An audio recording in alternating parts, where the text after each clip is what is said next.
Pemirsa, ketahanan anggaran pendapatan dan belanja daerah APBD Bali dalam menghadapi pandemi COVID-19 relatif masih lebih baik dibandingkan dengan APBD Kabupaten Kota. Meski demikian, DPRD Provinsi Bali tetap meminta Pemprov Bali memberikan perhatian lebih terhadap ketahanan APBD Bali.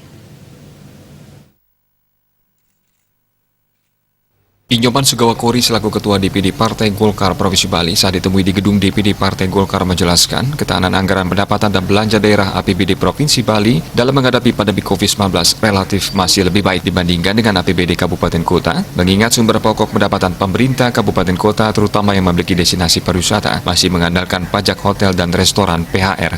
Di tengah pandemi COVID-19 ini, otomatis pendapatan pasti akan menurun atau bahkan nihil. Oleh karena itu, toleransi penurunan pendapatan telah dilakukan sebesar 25% dari target 2020.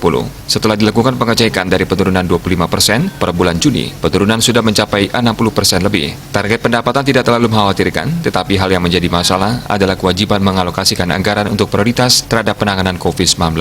Hal itu telah dilakukan dan sudah tentu harapannya realokasi anggaran digunakan untuk penanganan kesehatan, pemulihan ekonomi, dan penanganan masa sosial. Semua itu harus dilakukan secara terarah, terencana, dan diawasi dengan baik, sehingga benar-benar membantu masyarakat yang terdampak COVID-19 ini.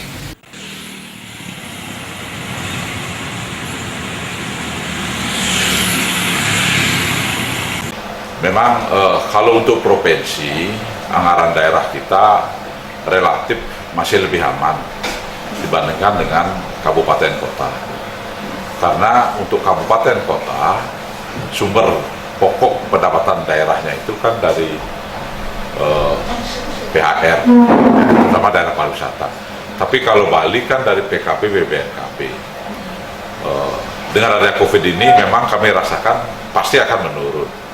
Oleh karena itu kita sudah toleransi penurunan pendapatan 25% dari target 2020. Tetapi pengecekan kami kemarin itu dari penurunan 25% per Juni ini sudah dicapai 60% lebih.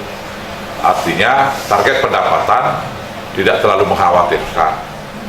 Tetapi memang yang menjadi masalah adalah kita harus wajib mengalokasikan anggaran untuk prioritas terhadap penanganan COVID-19 ini. Dan itu sudah dilakukan dan sudah tentu harapan kami DPR bahwa anggaran-anggaran tersebut yang direalokasikan digunakan untuk penanganan kesehatan, perbaikan ekonomi, kemudian penanganan masalah sosial, ya ini harus dilakukan secara terarah, terencana, dan diawasi dengan baik. Sehingga efektif itu bisa membantu masyarakat yang terkena dampak COVID ini. Kedepannya, hal yang akan dilakukan adalah memungut retribusi dari wisatawan. Retribusi ini bersifat sukarela, tetapi nanti diharapkan retribusi ini bisa mendatangkan wisatawan berkualitas. Eksekutif diharapkan menyosialisasikan kepada pemangku kepentingan di sektor pariwisata. Para wisatawan bisa sukarela untuk berkontribusi melalui retribusi ini, sehingga bisa turut membantu bersama-sama menata lingkungan dan budaya, serta bisa menjaga keamanan Bali agar tetap kondusif. Dewa Krisna dan Artaya, Bali.